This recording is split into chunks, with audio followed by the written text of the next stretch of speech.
মাথা ব্যথা শুরু হলেই শরীরে তীব্র যন্ত্রণার সৃষ্টি হয়, সঙ্গে সঙ্গে বেড়ে যায় উদ্বেগ, মনকে করে অশান্ত। হঠাৎ যে কারো মাথা ব্যথা হতে পারে। অনেক সময় প্রচলিত ওষুধ প্রয়োগ করেও মাথা ব্যথা কমানো যায় না। এক্ষেত্রে কিছু ঘরোয়া পদ্ধতি প্রয়োগ করে দ্রুত মাথা ব্যথা কমানো যায়। এসব বিষয়েই আজকের আলোচনা। আকুপ্রেশার এ থেরাপি প্রয়োগ করলে অল্প সময়ের মধ্যে মাথা ব্যথা কমে যায়। এজন্য বাঁ হাতের বৃদ্ধাঙ্গুলি ও তর্জনীর মাঝখানের অংশে অন্য হাতের বৃদ্ধাঙ্গুলি ও তর্জনী দিয়ে চেপে দিয়ে ঘুরিয়ে ঘুরিয়ে মাসাজ করতে হবে। একইভাবে ডান হাতেও করতে হয়। হালকা গরম পানিতে গোসল করলে মাথা ব্যথা কমে যায়, তবে গরমের দিন এ পদ্ধতিতে না যাওয়াই ভালো।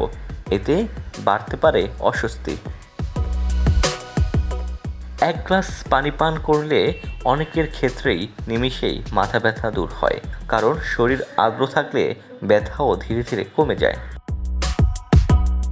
কিছু লবঙ্গ তাওয়ায় গরম করে তা একটি রুমালে মুড়িয়ে কিছুক্ষণ ঘ্রাণ নিলে মাথা ব্যথা দূর হয়। এছাড়া পুদিনা পাতায় রয়েছে মেন্থল ও ম্যান্থন, যা মাথা ব্যথা দূর করতে বেশ কার্যকর।